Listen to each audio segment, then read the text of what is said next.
These are Kenya's northern rangelands, dry, dusty, and incredibly vast. For centuries, nomadic herders have migrated seasonally here in search of fresh pastures. But today, the land has become ground zero in the scramble for a new and lucrative natural resource. One that is tearing communities apart. Carbon offsets have become big business here.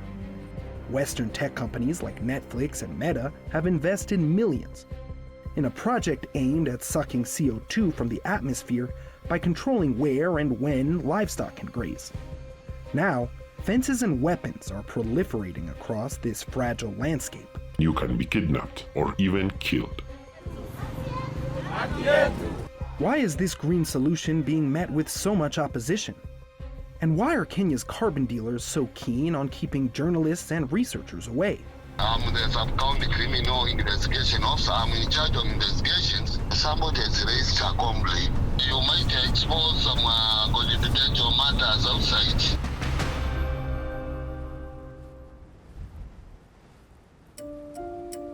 But why are Netflix and Meta investing here in the first place? Because they emit a lot of CO2, and they want to make up for that, far, far away from their headquarters, by buying carbon offsets all around the world, including here in Kenya. The Northern Kenya Rangelands Carbon Project says it's the largest of its kind on the planet, covering an area the size of New Jersey or Slovenia. The scheme claims to remove CO2 from the atmosphere and bind it to the soil through a system known as planned rotational grazing. The idea is that keeping livestock off of certain swaths of pasture will allow grass to grow and store more carbon from the atmosphere. It's meant to reduce overgrazing and give grasslands time to recover. The project promises to sequester the equivalent annual carbon output of 10 million cars in its first 3 decades, and was launched in 2012 by the Northern Rangelands Trust, or NRT. Co-founded by the descendant of an old colonial ranching family, the organization has been consolidating indigenous land into conservancies for more than 20 years. It's a form of land use that combines tourism, livestock production, and wildlife conservation. 14 of these conservancies are taking part in the carbon project under the NRT's banner. The offsets produced by managing these livestock migrations have been sold the world over. Netflix and Meta alone had purchased more than 250,000 tons of the project's carbon offsets by 2022. Rangelands coordinators like Francis Bahati are crucial to the cash flow. They oversee how many animals are allowed onto a given plot of community land over the course of a grazing season, and make reports to calculate the amount of CO2 this helps absorb. We are participating in Northern Rangeland Carbon Project as a conservancy, and the type of carbon, we call it soil carbon. By using rotational or grazing, that coordinated grazing, that grass also stored CO2 from the atmosphere, and is also a source of revenue for the community. That revenue goes to paying the salaries of conservancy staff like Francis, as well as helping to fund community projects like wells and schools. The NRT and coordinators like Francis insist the process is participatory and transparent. We have board of directors, and they are elected by the community. We go to them and tell, this is the right time now we start to think about grazing planning. Where do you want us to take our livestock? They discuss and agree, and they give us a list. So the Conservancy now supports. We are not restricting livestock. We try to support the elders to do traditional grazing, but in a modern way, or in a way that is sustainable for them. So theoretically, big companies in the global north get to take their emissions off their books, and local people in the global south benefit from the money invested. Community control with no coerced restrictions on nomads' movements. Sounds pretty great. But the reality on the ground is not so simple. Lamako Charo has been traveling for 2 days with his camels across the wilderness. He says grazing boundaries imposed by the Carbon Project's implementers have forced him to come north in search of pasture.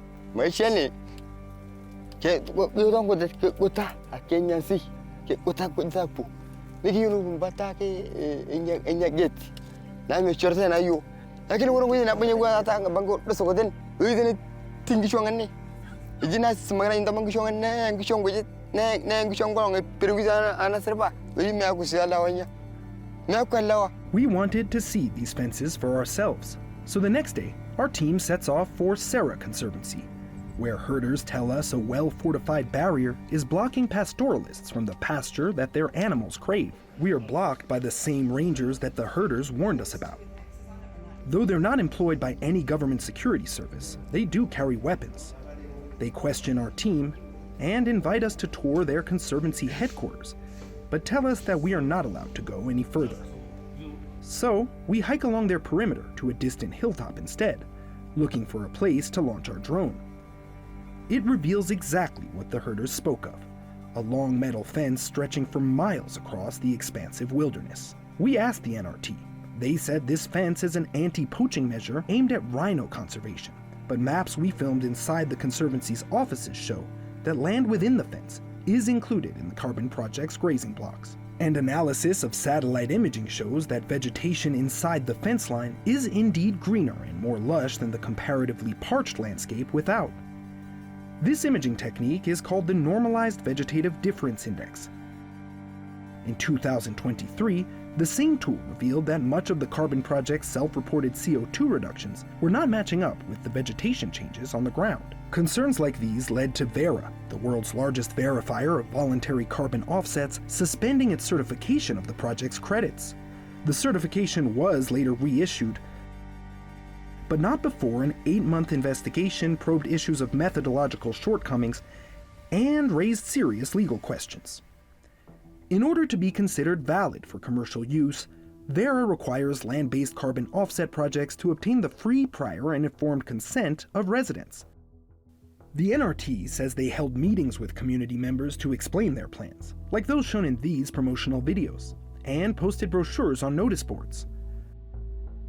But residents that we spoke to complained that low literacy rates, high mobility, and limited access to mass media among nomads rendered many of these efforts moot.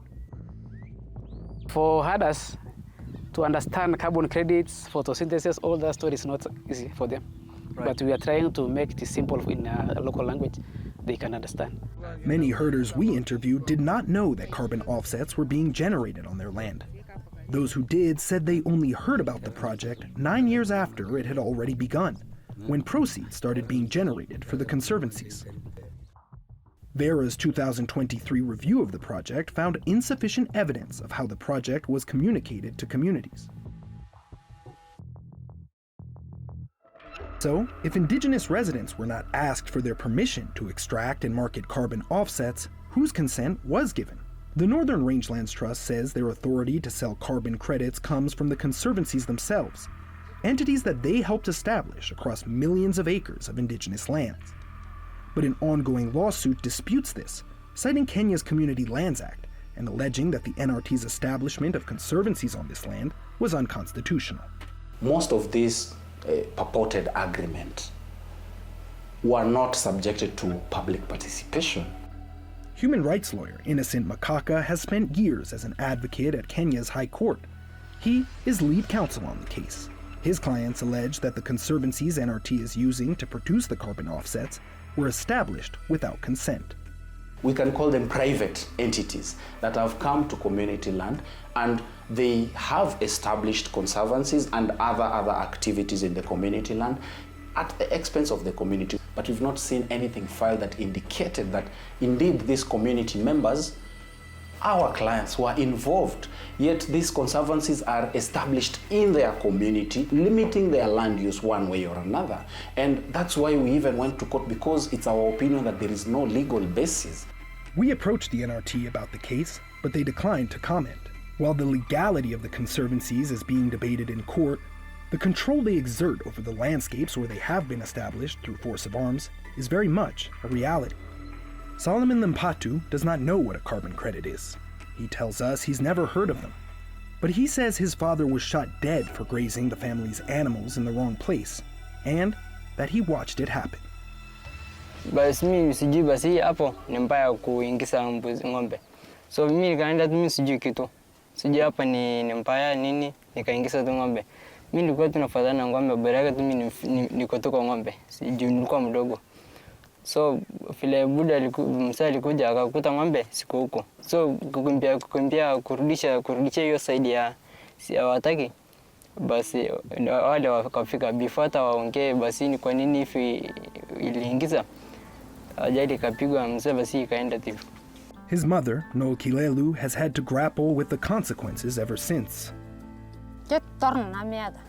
Wala na kona ina kwa bago somne kata ne chinyi anya si na do ake meto na ramata kada yo na ge kunyi ngara ina kada amana de ne kinuna ngojit na menya naso agi yana da kwa kore na ke na ngojit na nya naso. For this family, armed enforcement of the NRT's grazing regime has changed their lives forever. Allegations of lethal force against herders is nothing new. Human rights organizations and researchers have documented dozens of extrajudicial killings of pastoralists in conservation areas throughout Kenya's north, including on territory managed by the NRT. Many people have been killed because you are arming people without the regulation of government. These armed rangers, for example, prevent community members from grazing in certain areas. And we have people who have to, leave their cultural sites, their graves, their cultural practices, and have to move to other areas. So this brings human rights issues. We want to understand how the rangers do their job firsthand and are invited by the staff and elders of Malako Conservancy to visit their ranger station and meet with the people tasked with enforcing grazing rules. But as we head to the filming location, our team learns that the NRT's appointed managers have other ideas.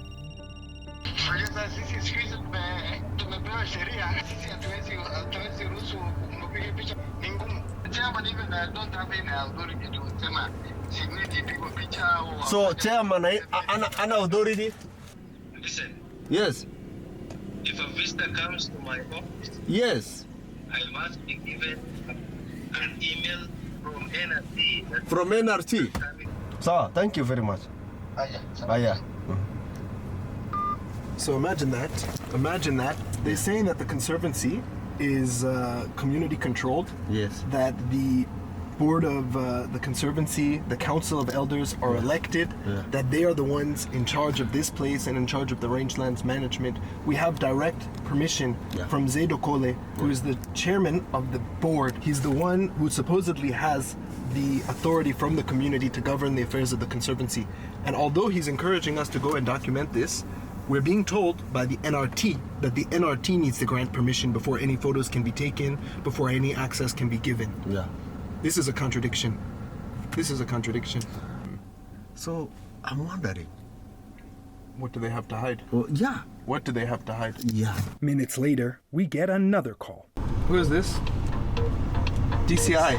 DCL. Department of Criminal Investigations? Yeah. Hello, good morning.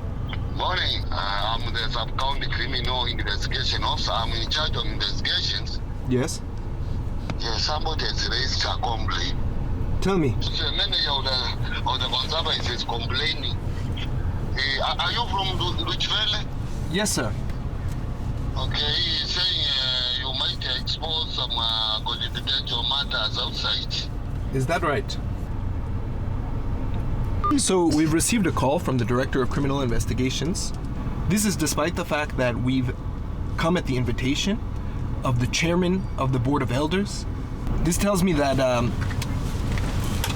what we've been told about who is in charge of this land and the management of its rangelands is not matching up with what we're experiencing on the ground. With the NRT's appointed Conservancy staff unwilling to speak with us, we decide to talk with the community's elected elders instead. Wilfred Longley was chair of Malako Conservancy's board from 2013 to 2016, when the Carbon Project began.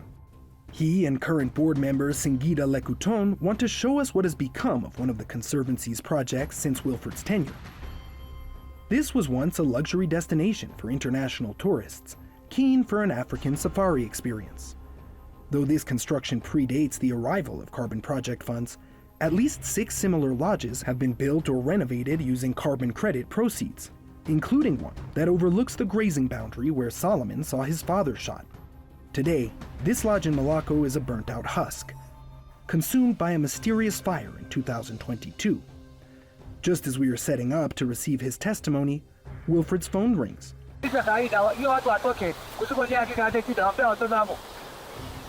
Ashida, mother, Ashida. Yeah. Mardeka joki, mardeka joki kaboitere. Mara kaboitere means skiza. Sasa sunasikia vile anathreaten mimi. He's threatening me. Threatening you for what? Anasema kwa nini wao wanapeleka wageni huko na hakuna barua ya kutoka NRT. After the phone call, Wilfred insists the fire was an accident. Rangers from a nearby camp quickly appear, and we are told to stop our filming. You asking me who told you to take them here? I don't know how. And then I told him, how did you know that we are here? By the time we return to the nearby settlement of Marile, night has fallen. Local youth tell us that someone has been by to record the color and license plate number of our team's vehicle. One of the youngsters passes us a handwritten note before disappearing back into the crowd. The banda's burning, they say, was no accident. One by one, under cover of darkness, they come forward to speak. That lodge was burnt on purpose. It was no accident. They were burnt by human hands. I am asking those contributors who are giving money for this carbon not to send any money here again. Our leaders are misusing that money. Our fathers, mothers, elders, our illiterate people. Nobody knows about carbon. They've heard about carbon, but they don't know what that is. I want you to change my voice and hide my face, so our leaders will not know who I am. They can look after you. They might take you into court, or even you can be kidnapped, or even killed. Back in Nairobi, Innocence 165 plaintiffs allege that the only written agreement the NRT has shown between themselves and the conservancies they helped establish was concluded nearly a decade after carbon credits were already being produced and sold. Abdirahman Osman Dida is one of the plaintiffs. Today, he's traveled over 500 kilometers from his home in the arid northern rangelands to the capital, Nairobi. Together with dozens of other residents of NRT conservancies, he wants to personally deliver a petition to Kenya's parliament, demanding that their rights as the constitutionally recognized owners of community lands be upheld.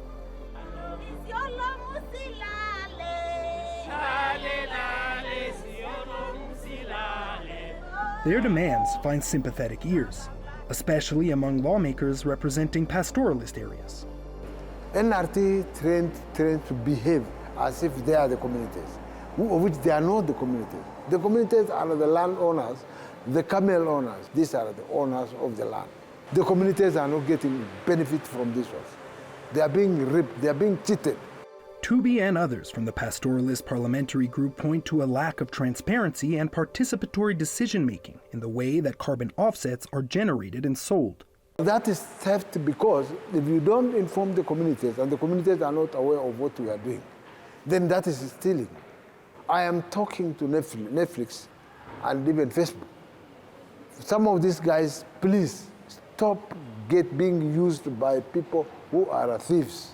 Those guys are not the genuine ones. They are con people. Let them not be used to rip the community of their property. With all of this strife and popular dissent around the carbon project, it's easy to lose sight of how it is benefiting community members. After all, sales of the offsets have brought in a lot of money, some of which has gone to fund scholarships, water points, and tourist infrastructure. The numbers are opaque. The NRT has never published audited annual sales accounts, but here's what we do know. The project claims it can generate hundreds of millions of dollars in revenues over the course of 30 years. Market rate estimates suggest that somewhere between 19 and 43 million euros worth of credits have already been sold. For a place as economically marginal as Kenya's remote north, that is some serious money. But very little of it is actually getting to the communities. According to project documents, up to 30% of this revenue is siphoned off right at the start by a US-based for-profit company called Neven in the form of marketing fees. Verra, the US company who validated, reviewed, and later re-verified the offsets, also takes a cut. After that, consultancy fees for soil scientists and a 5% cut for Kenya's county governments. From here, the remaining funds go to the NRT itself, which retains 40% for what it calls operations costs, like hiring guards, building fences, or managing megafauna wildlife for upmarket tourists. What's left is divided equally among the 14 participating conservancies to spend on community works like schools, sanitation facilities, or food in times of drought. But here's the kicker. Even from this meager portion, not a penny of carbon revenues is distributed directly to individual herders, households, or settlements. Instead, it is retained in a common fund that conservancies must submit bids to fund specific projects. The only contract governing this revenue sharing structure was signed in 2021, years after many offsets had already been sold. It gives enormous discretion to the NRT to award funds to conservancies based on their standing with the organization. What's more, conservancies are forbidden to discuss these terms publicly. Critics say this strips communities of their financial autonomy and puts control over the money earned from the sale of their resources in the hands of third parties. But one thing is for certain: the global trade in carbon offsets is not going away anytime soon. UN member states at COP29 recently agreed to form a new global marketplace for carbon credits, and in Kenya, a legislative bill regulating the sale and export of carbon offsets is currently making its way through Parliament. So what's the right way to do these carbon credit deals? For many, it's about getting rid of the middlemen and putting profits in the hands of the people who own the resources. They should treat us, we are an equal, partnership. But at the moment, whatever they are giving us, as if it is a favor. But no, we are the owners of the land. My message to the big investors: when they want to get carbon credit, let them go to the community and see through the national government and the country. So they should go to the community themselves, benefit the community directly, than going through NRT and others. This community should be given the first priority. We are not opposing, but the style of the approach and the way they came to this community is completely wrong. Carbon creditors, they should come back to the community, not with the brokers. Time for the brokers have now gone. What do you think about this story? Do you have any carbon offset projects near you? Let us know in the comments and subscribe for more videos like this.